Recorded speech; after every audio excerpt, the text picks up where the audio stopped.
There we go. Good morning. My name is Chinn, and as our moderator mentioned, I'm from Utah's Governor's Office of Economic Development, and I am the Managing Director of Urban and Rural Business Services. So when he says a panel of experts on taxes, that's not me, but I can tell you I'm super excited to speak today about a program that is actually a federal program that involves all of the states called the Opportunity Zone program. And let me tell you a little bit about GoEd first. We have an awesome team at GoEd looking at the entire state ecosystem and how we can improve the economy for the entire state. And that includes our urban demographics as well as our rural demographics. And in doing so, we're looking at quality of life overall over the entire state. And we work for Governor Herbert. And Governor Herbert, he has made it his mission to make sure that all 29 counties are economically stable. And along the Wasatch Front, we have, some great things going on, big companies coming in and a lot of jobs. But some of our rural economies are suffering just a little bit, and some of them are in a negative growth cycle. And so we're looking at opportunities, how we can improve the economy overall. Recently, the governor has announced a 25K job initiative, and that is 25,000 jobs in our rural economies by the year 2020. And so with that, we are out talking to all of our counties. Every county has created an economic development plan. They're bringing it forward to the governor one by one, and he is sitting down looking at what are our strengths, what are some of our challenges, what are some opportunities, and how can we improve the overall economy in the state of Utah. And it's been such a great exercise. And so today I'm here to talk about the Opportunity Zones program. And I'm not sure how many of you have heard about Opportunity Zones program. Just a few. Okay, so I see some hands. This is great. But for those of you who haven't heard about this is a very exciting program. And so President Trump, with tax reform, the Tax Cut Job Act, came out with an idea called the Opportunity Zones program. And that was in December. And every state has the responsibility to designate a census tract. So why this is different, this is not a traditional tax incentive program. This is the opportunity for investors to take their capital gains, invest those capital gains into a fund, and then the fund can fund different economic development projects across the United States. So it sounds a little bit complicated, how are we going to find these economic development projects, and what is this going to look like? So what that looks like, Utah has 181 zones that are eligible to be invested in. However, states can only designate 25% of those. So Utah has 46 eligible zones, and they're called census tracts. So we have 46 eligible census tracts that the state of Utah can put forward to the federal government and say, hey, these are what we designate as our Opportunity Zone census tracts. And these zones are just super important. I can't stress how important they are because they sunset in 2026. So whatever's designated, we're kind of stuck with them for a while. And it tells us what economic development projects are on the horizon. So that's a pretty big task for our governor to say, hey, these are the 46. Here's our crystal ball. What does this look like? There's 74,000 census tracts across the United States. And I say that because we're actually, depending upon the zones that we designate, we are competing with other states for projects and the funds to come back to the state of Utah. I was thinking about this yesterday when I was looking at these slides, and I thought, we've got to think like a system, but for the first time, I think we've got to collectively come together as entrepreneurs in the state of Utah. It's pretty exciting. So as I mentioned, this is a statewide economic development project. And how are we doing this?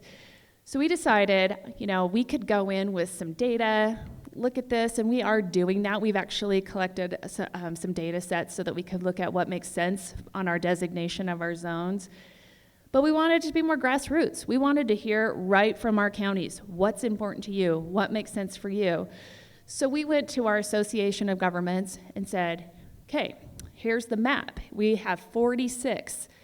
There are 2 in this county. There's 5 over here in this county. We want you to sit down with your boards, look at the data, look at your projects, look at your challenges. Let's look at your strengths. Then come back to us and tell us what makes sense for your area. And come up with a pretty good, compelling argument. We want to see, the bullet points on why this makes sense. And these can be real estate, different types of business ventures, infrastructure. So this is a really great, and I love that they're called opportunity zones, and I keep using the word opportunity because this is a significant opportunity for our rural communities to come up with some ideas that make sense for their individual communities. So we're really excited to bring the community involvement into this project. So our timeline, I thought I'd just share with you on where we are with the timeline. So right now there's a lot of dialogue. The original opportunity zones were due March 20th. So Tax Cut Jobs Act came out in December. They gave the states 90 days to come up with their census tracts. And we said, wow, that's not a lot of time to get our entire state together. So we applied for an extension. So we have to send our census tracts to the Treasury by April 20th. So with that, the Association of Governments, so all the counties, the cities, the mayors, our economic development directors send their tracts to the Association of Governments by April 2nd. Then we get them to GoEd, so we're going to get those, we're going to look at them, and then I present them to Governor Herbert on the 16th for his executive decision. The one kind of question mark on all of this is how the fund is going to work. We have not gotten a lot of guidance from the Department of Treasury on how the fund's going to work, but that's going to be really exciting to see how all of these unrealized capital gains can start to help our communities. These are not tax incentives as we've seen them before. This is more of a state as a nation acting as entrepreneurs. So really exciting, and I'm happy to, hopefully I can answer some questions at the end. So thank you. Good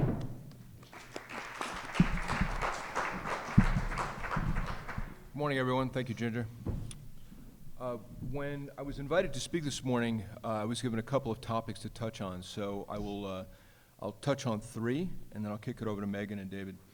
The first was what were the prospects for interest rates and inflation, which are probably topics that we may talk about a little bit this morning. The second is what's the prospects for a trade war, which seems to be a little bit more interesting this morning. And what are the prospects for the municipal bond market, and particularly for the state of Utah? So I will touch on each one just for 2 or 3 minutes, and would welcome any questions at the end as well. First of all, prospects for interest rates and the prospects for inflation. I would argue that economists, and I've got a staff of them back in New York, tend to spend a ton of time examining individual data points that come out almost every day. What I try to encourage them to do is to take a step back and not necessarily worry about a PMI figure or an ISM figure or any number of other figures that come out from the Department of Labor. Instead, think about the forest, don't get caught up in the trees. Here's the forest. There are 3 overarching trends that are going on right now in the world. Globalization, demographics, and technology. And if you take those 3 together, they have a suppressing effect on inflation. Each one. As we age and the developed world is getting older, we basically tend to spend a lot more time trying to save because we have a longer life expectancy. And we also have a lower preponderance to go ahead and consume large items. When it comes to globalization, we have an interesting fact pattern where the difference between the wealthiest Americans and the least affluent Americans are widening. But around the globe, it's actually compressing. And a lot of it has to do with the fact that we basically have economic opportunities around the world.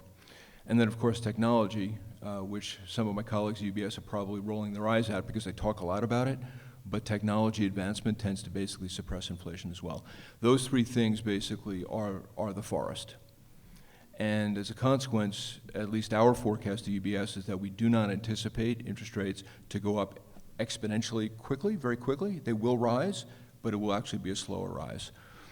I'll move on over to trade war. Our forecast is that right now, if the tariffs itself, if fully implemented, there's an open question as to whether or not the president is actually talking a good game and then will back off. He's done this before. It could basically cost anywhere between 0.2 and 0.5% on GDP, which is actually quite significant. Now, the question is whether or not it actually kind of gets to that point.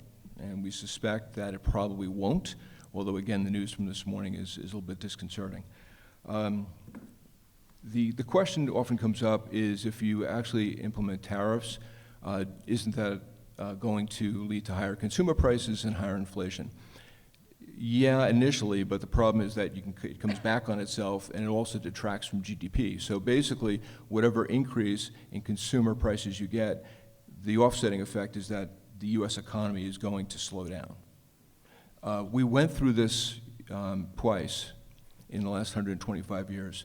Trade wars are not easy to win. Everyone loses.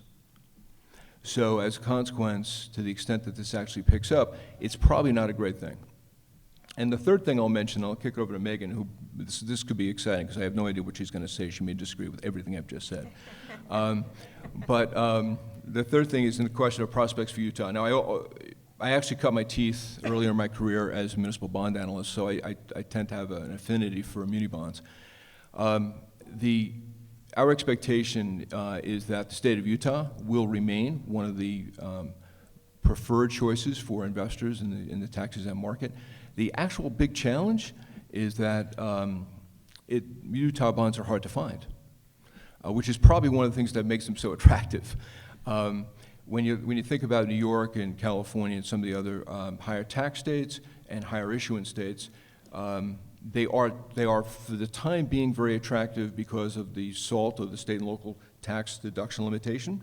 So a lot of investors are buying California bonds, they're buying New York bonds, particularly in each of those states. But for those who are creating national portfolios, you really have to look at the states that we expect to basically grow much faster.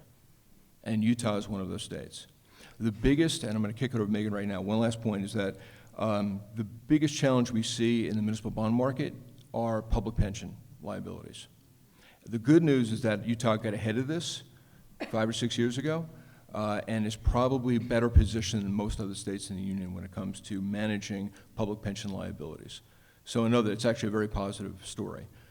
We expect that Utah will basically have a very low cost of capital when they borrow in the municipal bond market, which is actually a very good thing from a state budget perspective. And with that, I'll kick it over to Megan.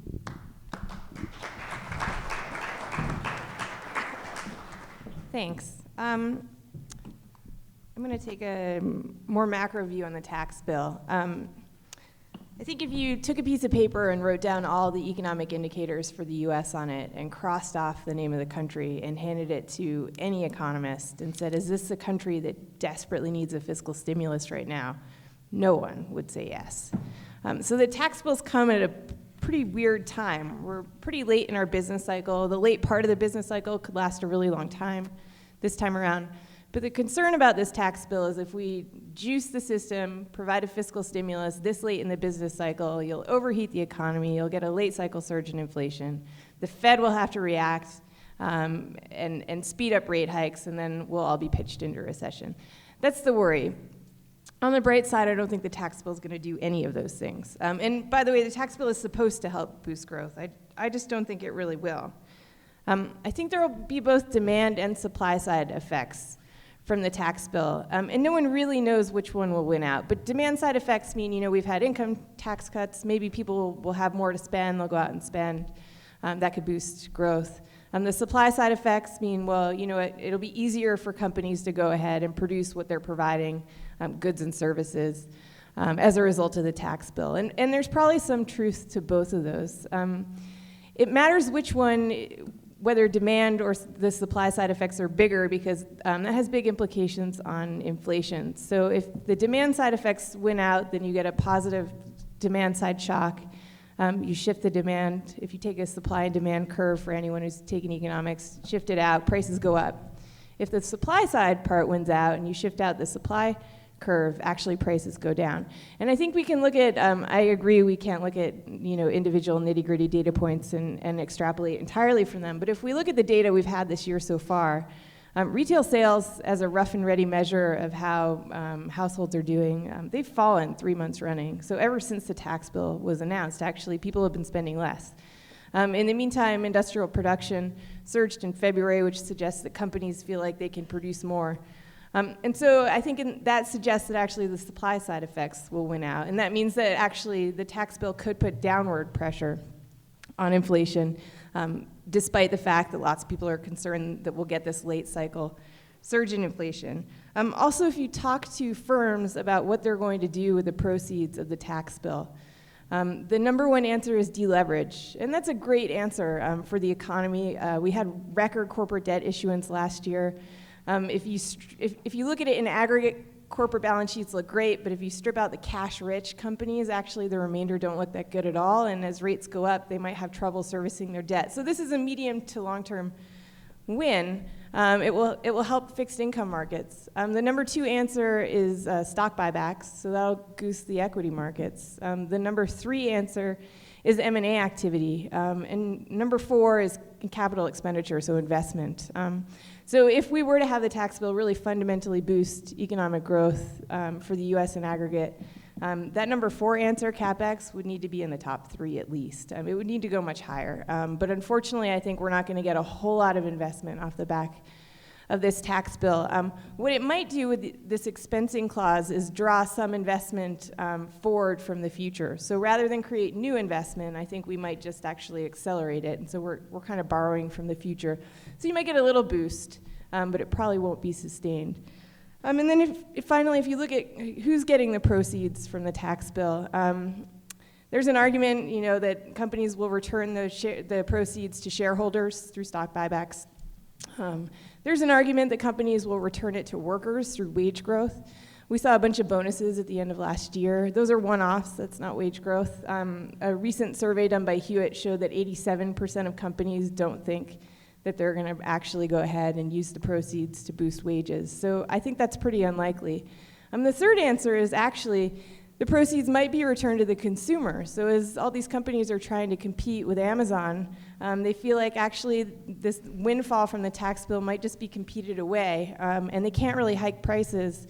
In fact, they might have to cut them so that they can maintain their market share in the face of fierce competition from Amazon. And so that, again, for all the concern that the tax bill will be inflationary, that would put downward pressure on inflation. Now, the tax bill is also related to the whole trade debate in a way, and I'll try to go through it fairly quickly, but the tax bill is going to add over $1 trillion to our deficit over 10 years. On top of that, we have a spending bill that should add $350 billion to our deficit. Is this an immediate threat for the U.S. economy? No. We have the global reserve currency and the biggest, most liquid asset class in the world, treasuries. But it does relate to trade because we're blowing out our deficit.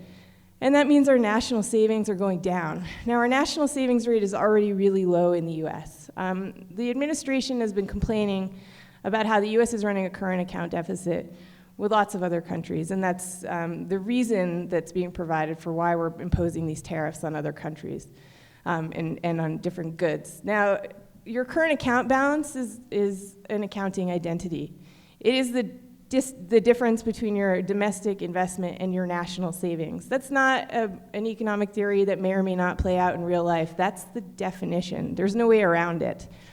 So if you want to address your current account balance, tariffs aren't really the way to do it. For the U.S., either we have to reduce our domestic investment. That's hard to do because we're a safe haven asset. Or we have to raise our national savings. Well, we're not really doing that on the public side now because we're blowing out our deficit. So we're going in the wrong direction on that front. The other alternative is to try to raise our national savings on the private side. And so you can imagine if people are incentivized to increase their savings, they're going to spend less. Consumption is about 70% of our GDP in the US. So if people are going to consume less, we're going to have to assume that growth is going to be much, much slower. So if we really do want to address this current account deficit, tariffs aren't the way to do it at all. But actually, any options we really have for doing it are a huge drag on growth. And so I think that the administration might want to ask whether we really care about this current account deficit overall. And I would argue, no, we don't really. I'll leave it there.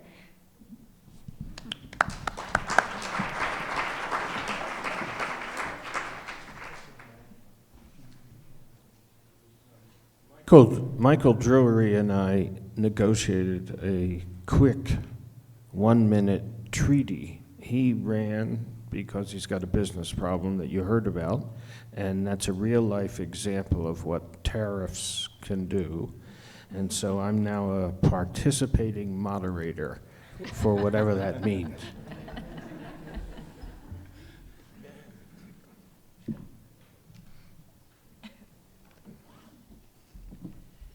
Everybody here gets a door prize. On your table, you will find a Bitcoin. And on the slides, you will find a chart. The chart shows various financial bubbles in the course of history. And you have copies of this on the table if you want to take a look at the chart. The point about this Bitcoin, besides the fact that it contains milk chocolate, it is manufactured by a company, and the company is called Foiled Again. It's true. They do not make these with dark chocolate. For those who know the difference between a 70% plus and something lower, I asked them if they would do it in dark chocolate, and they said no.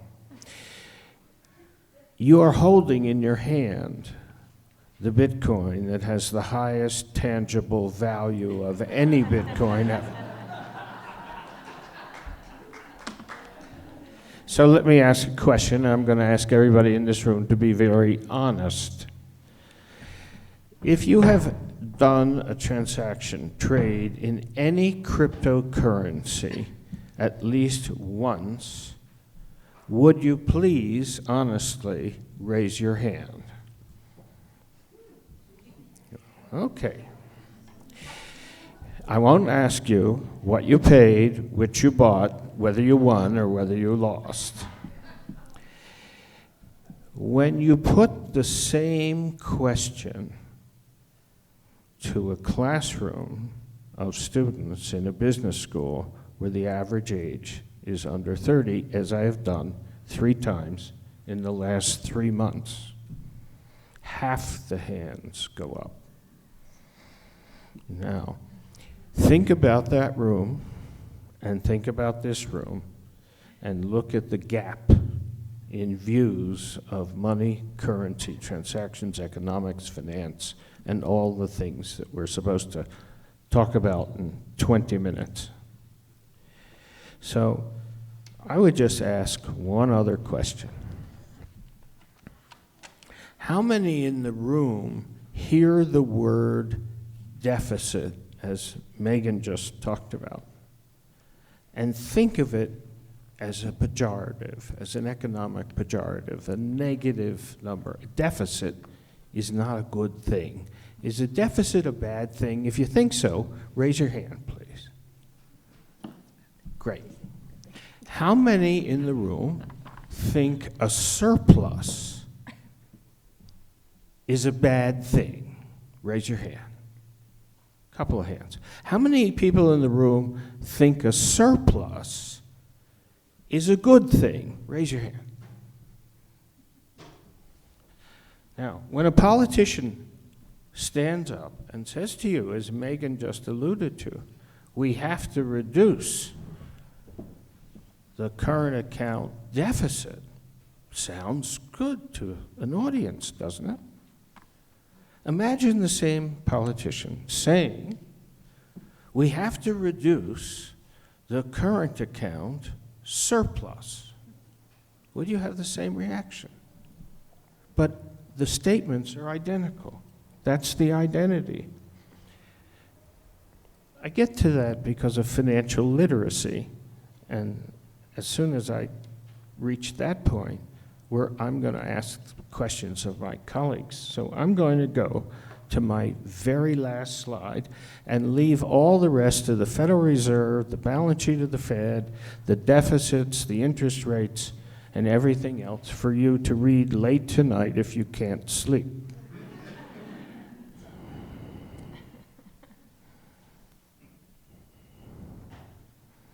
There's a whole stock market forecast there for anybody who'd be interested. I'm going to go to this slide. Oh, that's a good one. Now, we will spend the next 4 hours on this slide. What you see on the slide, color-coded, are the names of the Federal Reserve chairs for a period of time. And you have to be really old like me to remember the top one. And on one axis, you will see a classic Federal Reserve measure of inflation, the PCE, the personal consumption expenditure deflator. That mouthful is what the Fed likes to measure as inflation. What you see across the bottom is the unemployment rate. And you have 60 years, 50 years of history. So we have annual data, and we have taken the inflation rate, we have taken the unemployment rate, and we have tracked it for 50 years. And down in the lower left-hand corner, you can see where this started in 1967, and you can see where we were last year. So ladies and gentlemen, if you look at this chart and its history, think about what it was to try to forecast 3 years ahead on any one of those 3 years. The second part is, if you ever want to be in the sweetest of sweet spots in economic terms, you're in it right now. The only thing we don't know is how long it lasts.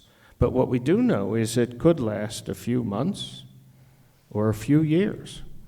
And the economists that I know at this table, she's a dear friend and we work together in things, would probably agree with me. If you took all the economists in the world and laid them out end to end and asked them, they couldn't reach an opinion. So we don't know, and this is about as difficult an area to forecast now as I can imagine in my half century of doing this. I'd like to now switch and become a moderator. So I have a question for Ginger, and then we'll open it up for others. Ginger, you're implementing this new program. It was put into a tax bill in short notice. It has the characteristics that could be very, very encouraging. There are no rules. We know the Treasury probably won't complete rules for a year. And you're on an extension of a deadline that our politicians put in the law. How are you dealing with no rules? You have 12 seconds, Dave. Well, have you ever been in a situation where you have no rules? It actually feels kind of fun for the first time. So how we're dealing with it, it is ambiguous at best, but we're trying to do the best that we can and, help our counties and the folks that are designating these tracks with some guidelines and the data until the rules come out. And, we have to be nimble and be willing to shift gears when we need to. So at GoEd, during this opportunity, just call us Gumby. We're trying to be flexible with these no rules. Okay, thank you. The other thing I would ask you is, your governor has a proposal, and the proposal is to add 25,000 new jobs in a finite period of time. Now, he's already violated the one thing an economist that's skilled never does. Give a forecast, give a time, but don't give them at the same time. And he's done that, and you're forecasting 25,000 additional new jobs in the state of Utah, which has an unemployment rate of next to zero by traditional measures. How are you going to do that? So it's not 25,000 jobs across the state of Utah. It's bringing 25,000 jobs to our rural communities. So that's just a little bit different. And we're doing we're kind of thinking of some creative ways. One of the things that just came out with this legislative session was a program that was designed to move jobs off the Wasatch Front, and so provide grant programs to companies that are willing to move a job into our rural communities. So that's one of the ways that we're looking at it. Another way that we're really looking at this creatively is entrepreneurship and helping our rural communities create new businesses. So we're providing a lot of services for entrepreneurship. Internet is a beautiful thing, and when we have internet in our rural communities, it opens up a lot of opportunities that were never there. So we're hiring an individual to help facilitate some of these 25K jobs, as well as internet opportunities. Another bill that came out is called the Rural Online Initiative, and it is working with our universities, Utah State, and our rural communities to help create some of these jobs online, to be more freelance, to be more entrepreneurial in nature. So thinking out of the box, that's one of the things that we're doing. Well, thank you. Tom, you talked about income disparity narrowing in the world, if I understood it correctly, and maybe wealth disparity narrowing. And in the United States, it seems to be going the other way. So if you look at a Gini coefficient measure or other measures, some of the studies that we've seen on income and wealth, how do you see a global narrowing and an internal U.S. widening? Yeah, it's actually been underway since 1979. So it's accelerated during the 1990s, but we began to see that compression between the most and least affluent society, which had been compressing right through the late 60s. It actually began to widen again at that point in the 70s. I think what's going on is that, by the way, I should preface this by saying this is not the first time in American history this has happened. I tie it directly back to big changes in the way our economy works. You can talk about this being the third or the fourth industrial revolution, so it's an IT revolution. You recall we did steam power, then we did electrification, now we're in the age of artificial intelligence and electronics. And in each of those circumstances, when you go back to the 18th century, 19th century, and now the 20th century, you actually had the same thing happening, which is that the spread between the least and most wealthy spreads out, and part of it is that we move from labor to capital. There's a pendulum swing that goes back and forth in the economy, and what we've experienced recently is a pendulum swing moving the power in the economy from labor towards capital. And it's not necessarily going to stay there, but it's going to be with us for another 20 years. The difference between the United States and outside the country is that you actually had more economic opportunity for individuals with lower skill sets outside the United States, just because you had people offloading manufacturing facilities outside the United States, and this has gone on for almost 2 generations now. So you had opportunities there that were basically moving overseas. And I don't want to necessarily sound like Ross Perot about necessarily the great sucking sound to Mexico. That's not really what I'm saying. But you did actually have enough jobs moving off with a lower skill set to give opportunities outside the U.S. Whereas now in the United States, you actually have to have a higher skill set. And I would argue everybody in this room is in a position right now where we have to retrain ourselves to the new economy. That's one of the things that is happening. You know, when we all came out of college, we might have figured, I got a profession, I've been adequately trained, I have a career, and I'm done. Now we'll be retraining ourselves every 15 years for a new type of economy, and this is the speed with which it's happening. Let me segue in something else you said about munis, the municipal bond market, state of Utah. Yeah. We have a change in the tax law, which is going to alter the way a bank can own a municipal bond and count it against capital. The acronym is HQLA, High Quality Liquid Asset. And Utah is one of the premier state credits in the United States. I sometimes argue it's a better credit the United States government, but that... There are some who would agree with yeah. you. How do you see HQLA qualification for municipal debt as changing pricing and structure in the municipal bond market? Yeah, without going, David's referring, as he said, to this high-quality liquid asset test. There was an incentive for many years for commercial banks to own municipal bonds. Then in the '86 Tax Act, a lot of that dissipated, and then it started coming back again recently. Without going into the gory details, I think our projection in terms of bank demand for municipals is that it will fall away despite HQLA. It will fall away a little bit, but it's not going to be one of these situations where the banks are just going to wholesale sell their holdings. I think their appetite for new investment will be lower. One of the dynamics which is kind of interesting is with the Tax Reform Act when it went in, I'm not talking about the '86 Act, I'm talking about the one we just did. In that case, the question is, are people going to abandon California and move to Utah, right? The most authoritative study that's been done is actually done out of Stanford University, and they came out with it about a year and a half ago. And they looked at 13 years of Internal Revenue Service records. All the personal information was shielded, or at least they told us they were shielded. Anyway, Stanford did the study, and what was fascinating was they said, yes, taxes do actually have an appreciable, statistically significant measurement. If you raise taxes, people have a greater likelihood to move over state lines. But if you take Florida out of the mix, the statistical significance goes away. So people don't necessarily move out of California to Nevada. It does happen, of course. We probably all know somebody who's done that. But it's Florida that people go to.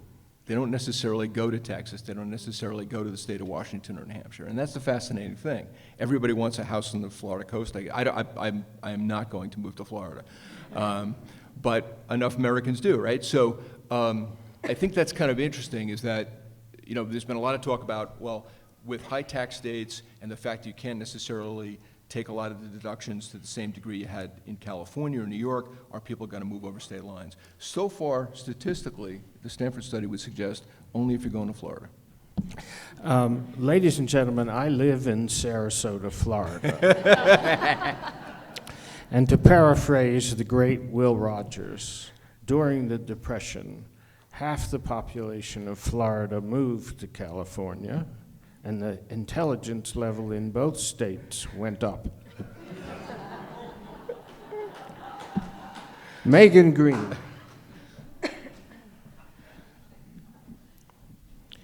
Before I ask you about the Federal Reserve, since I know how much work you've done on Brexit, and we've done panels together on Brexit over the last few years, give us a 2-minute picture on Brexit in Europe and the UK.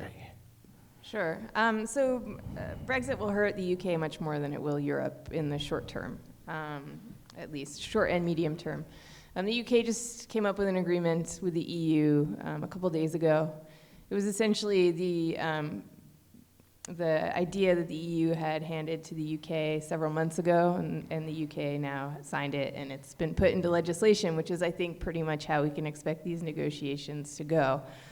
From finish to end, we're all obsessed with what the UK wants out of the Brexit negotiations, but it's much more important what the EU wants out of the negotiations because they have much more leverage in these proceedings. The UK did manage to get a concession in this most recent round of agreements that they can actually negotiate their relationships with other countries while they're still in the EU technically, even during a transition period. So they can line up their future relationships even if they can't sign them until they actually leave the EU. The UK should be the country that is the most freaked out about the US's shifts in trade policy over the past couple of weeks.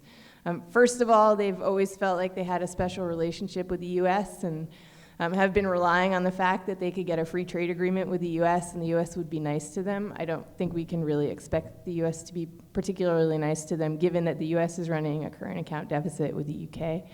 And secondly, their backup plan, if all else fails, is they'll just go ahead and revert to WTO rules. Well, actually, all these trade actions that we've seen in the past couple of weeks circumvent the WTO, essentially. There's very little recourse for disputing any tariffs that have been invoked using national security reasons, so Section 232, which was used for the steel and aluminum tariffs at the WTO.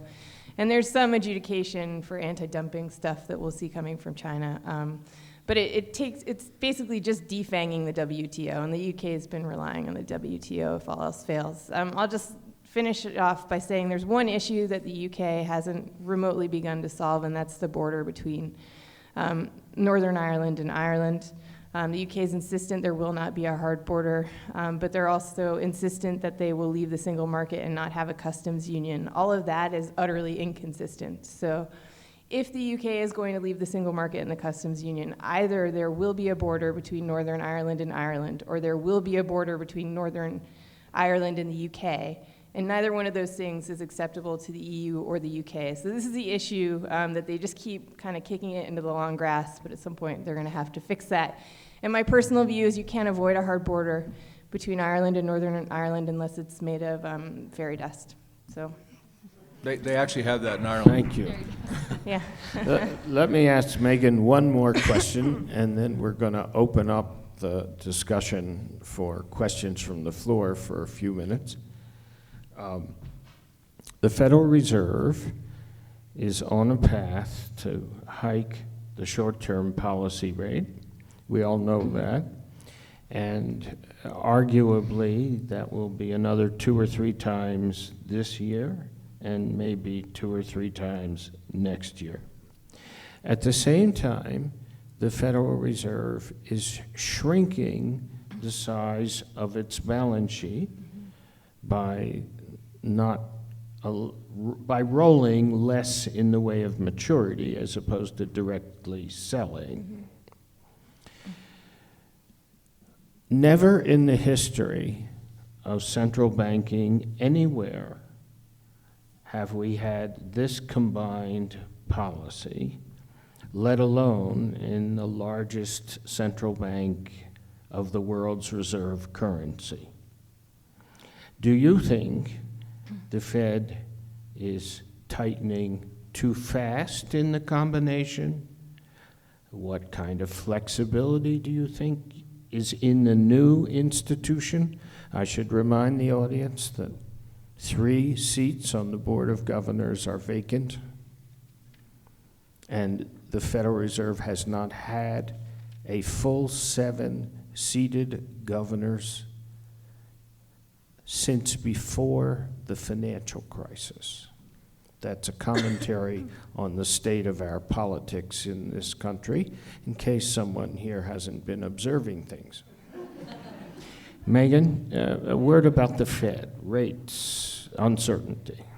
Yeah, so out of the past 13 rate hiking cycles, 10 of them have ended in recession. So history's not really on our side for avoiding that this time around. And as you point out, the composition of the Fed is a bit different. So it's partly because seats have been vacated and they're being filled with new people. Part of it is because not everybody gets a vote, so there's a rotating set of people who get to vote on the FOMC, the board. And so if you take everyone on the FOMC who gets to vote on policy this year versus last year and categorize them into hawks, doves, and sort of moderates, you have a much more hawkish Fed board this year than you did last year. So that's all a concern. The Fed just came out with a 25 basis point rate hike, but what was more interesting was kind of their projection for the rate path, and in my view, it was decidedly more hawkish than we had seen.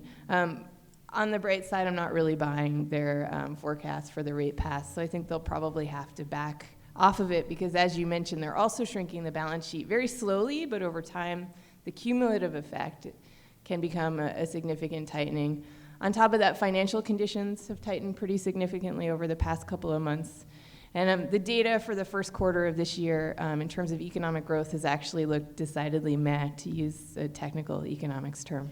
And so I do think that they'll have to back off of that a little bit. Now, offsetting the fact that we have a more hawkish composition of the FOMC is something that the Fed doesn't necessarily like to talk about, but it's the idea that the Fed's kind of the fourth arm of the US government. Now, they're technically independent, and I spend an inordinate amount of time talking to central bankers so that you don't have to, so you're welcome. But, and among all the central banks I do speak to, the Fed is by far the most independent.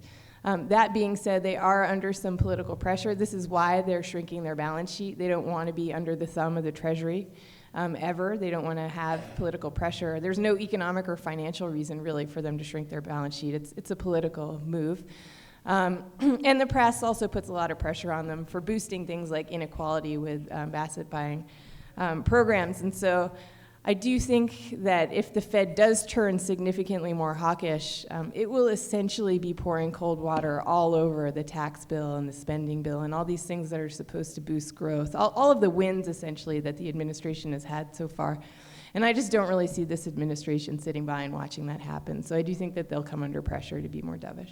Thank you. We have a couple minutes for questions, one and one. You first, sir. We have to hear you.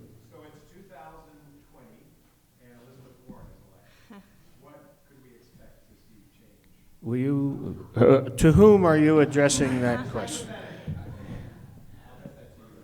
So the question is, it's 2020, and there's something going to happen in 2020? And what should we expect as a change? Who wants to tackle that? Oh, that's a fun one. I would suspect that in the state of Utah, things will be pretty robust. But I don't think you were talking about Utah. I actually had a college reunion at my house here in town, and I had 8 of my fellow graduates come in. 2 of them have become more liberal since college, which is amazing, and they both were saying Elizabeth Warren. I also had 2 very conservative friends. I mean, I don't know how the hell we're friends, actually, given the conversations that were happening on the back deck. It was kind of fun. I made the argument, I'm going to take issue with your scenario. Americans don't elect very, very liberal Democrats, and we just had one. But anybody from the Democratic Party would have been elected in 2008. When you think about what the Democrats, when they're successful, it tends to be Southern Democrats. You go Johnson and Carter and Clinton. And I think the idea that Warren actually, she said she's not going to run, who knows, but the ability to get elected in America as a liberal from Massachusetts is very hard. To the extent that she does, then I think what will happen is that we'll reverse the deregulation, if you will, and that's the biggest thing. I mean, right now I think, I don't know what my other panelists are thinking about, but I think right now the regulatory environment is the thing that presidents have the most direct ability, because politics has been so bifurcated in terms of how the Democrats and Republicans get along. I have to tell you a really quick story. So what's interesting is that if you go back to the 60s and 70s, Democrats and Republicans would stay a lot of overnight, over the weekends in Washington. Now they all go home, and I think that basically takes away from the comity of Washington inside the Beltway. Bob Michael used to be who became the minority leader for the Republicans, and Dan Rostenkowski, who you recall was a Democrat out of Chicago, would travel to and from Illinois by station wagon with 2 other members of Congress. Okay, you slept in the back. Driver, navigator, 2 guys sleeping in the back, and you do the whole trip in whatever it was, 20 hours. If you're sleeping next to somebody in a station wagon like this in the back, it's really hard to remain hostile, you know? And you don't have that anymore, you know? So anyway, I think it's a reversal of deregulation is probably the big thing. Quick comment? Yeah, I think that's right, but I also think it depends on how the House and Senate line up. So whatever you might think about Elizabeth Warren's policy, she's a pretty divisive figure, and so I think that we could expect the polarization of politics that we've seen over the past, 5-10 years continue.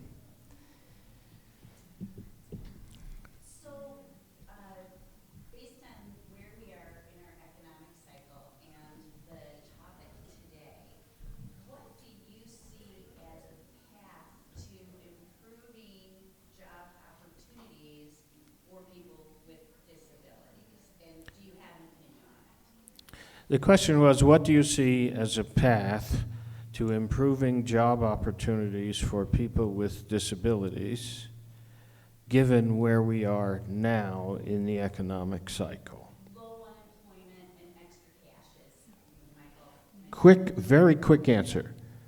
Let's start with Ginger Okay. first. Yeah, I'm happy to address that. It's kind of more of a personal view. I was sitting in the audience speaking with someone earlier, and I think one of the biggest things that we need to do is educate our companies. And what I mean by that is we have such a diverse population, even in the state of Utah, even though you look around and doesn't necessarily look like that. But we have moms who are highly educated, who want to get into the workforce, but they want to be home with their children. So we need to educate our companies on how do you create this mom force? How do you be flexible and adaptable to your demographic? Take retirees who are, if you guys have seen the movie The Intern, fantastic movie, but we have retirees who have this great skill set and knowledge base, but they don't want to work full time. Let's tap into that market, but let's make sure the companies are willing to do that. Take individuals with disabilities that we're talking about today. Great skills, great attitudes, great work ethic, but a few limitations. Let's educate our companies. So I think we need to step back a little bit and really start educating our industries on the best way to meet the needs of our diverse workforce. We have time for one very fast question, and then I have one final point before we close. Please. I raised my hand with the deficit is a terrible thing, and that we need to pay it back, and surpluses are good. And you look a little skeptical, and I'm interested in your answer. What I think is that we borrow so much from China, and now we're going to start a trade war with them. Can you help me through that? Yes, we could. We need about 4 hours. But I'm going to ask for 30-second answers on this question. Megan, you go first. So there's a difference between a budget deficit and a current account deficit, I guess. So we will have to pay back everything that our government's borrowing one day, but we have the global reserve currency and the world's biggest, most liquid asset market, and so we do benefit from the fact that investors kind of always want to park their money here. In terms of our current account deficit, though, we do. China is holding a lot of our securities, but in a way, we benefit from having, since our savings are so low, we benefit from actually everybody else's national savings, and so their investment in our markets. So having a current account deficit isn't necessarily a bad thing. We're benefiting from that. Any addition, Tom? China owns 19% of U.S. Treasuries outstanding right now. It's not in their interest to they can reduce that, but they can't really dramatically drop it because it would be counterproductive for themselves. What can't go on forever will stop, but a deficit in itself is not necessarily a bad thing, as long as you keep it in some degree of moderation. Ginger, last word on China. Well, where do I begin? But it would all be personal opinion again. I think that my fellow panelists handled that well. But I think moderation is key, and we've already touched on that several times. It's moderation in your viewpoints and moderation in our deficit. And how do we approach that? I think it's a pretty complex answer. So let me take my panelist's hat and then a final point. In my opinion, no government ever pays back the debt. Never. The United States has run on debt. We are the world's reserve currency. We can roughly, because we function and grow, not shrink, could indefinitely run fiscal deficits at roughly 2.5 or 3% of our GDP. That would be roughly 500 or 600 billion each and every year. And we would attract it, and it would cycle back as long as our behavior encouraged the continuing growth. And you could make that statement for a lot of other countries too. So if you look at you would go all the way back to Hamilton, you will see there's no history in the United States of paying back the debt. Utah is such a wonderful state credit because it doesn't borrow enough. And so it has to pay back debt to borrow new debt, which is why the amendment in the tax code that will make high-quality liquid assets include the state of Utah general obligation bond is a very dramatic change in America. The rules are such that it's the Federal Reserve and U.S. policy and the U.S. government that has prevented that. That's why an Italian sovereign debt bond can be in a bank in the Eurozone. But Zions has a different characteristic, owning a government GO of Utah. And I would agree with Tom. One could argue Utah's a better credit than a lot of other governments. Let me make a final point. The secret sauce, in my opinion, in this tax bill is not in the upper brackets. It's in the 2 or 3 lowest deciles. The households that have income of 20 or 30,000 or 50 or 70. They achieved a doubling of a standard deduction and a series of credits. And what we're observing is that many of those households do not know how to take advantage of this new tax code. Now, in the state of Utah, you have social services, including one that's introduced by a well-known church in the neighborhood, which teaches constituencies and helps them learn how to use this tax code for the benefit of obtaining income for that household. That's very unusual in the 50 states. It's here because of the culture of this state. If you go to Florida, you need the United Way contribution to several volunteers who are giving their time by appointment to a household to assist the household in preparing a tax return and obtaining a tax credit. And because of the structure of this is a voluntary circumstance. It is implemented by the Treasury, and it is repeated because it's not permanent in the law. So we have about 3.5 million households in the United States which are receiving assistance in how to prepare a tax return, basic tax return. And under the new tax law, on average, that household can obtain $2,300 in disposable personal income. That's after-tax spending that you can introduce to a household that has an income of $40,000 a year or $60,000 a year. If I get a great tax break, which I just did, and I don't deserve it, I didn't do anything to earn it, and my good fortune is it probably was worth $40,000 or $50,000 to me. What am I going to do with $50,000? Give it to Columbus? Well, maybe. But as a practical matter, my savings will go up. I'll buy another Utah municipal bond. There's virtually no multiplier at the high end for me. If my secretary gets $2,000, what is she going to do? She's going to spend it.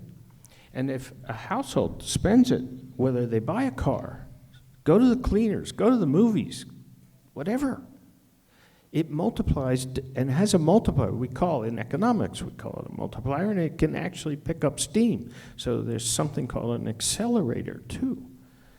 The secret sauce in this tax bill is the 30 to 40 million American households who have the ability to get $2,000 on average in disposable personal income. Now, what did the infinite wisdom of our politicians do?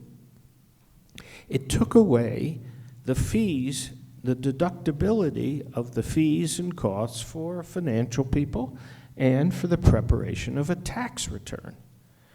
So it discouraged H&R Block or somebody like that from having a $200, I'll help you get $2,000 worth of tax credit household special.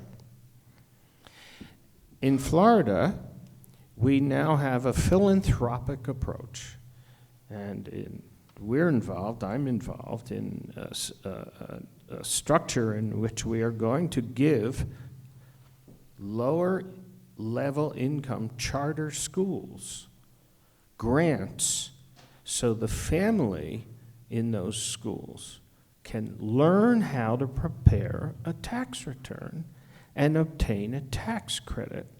And that's going to be an extension of philanthropy. And since Columbus will have a great success and finish its building, I'll be able to redirect some of my money to feed 100 people in Florida. The secret sauce in this tax return, in this tax bill, is to have 30 to 40 million American households have a permanent shift of $2,000 a year in disposable income year after year after year. And if we can achieve it, or some portion of it, they will also gain financial literacy. So that's our challenge as citizens, and we can only do the best we can. Thank you to the panel, please.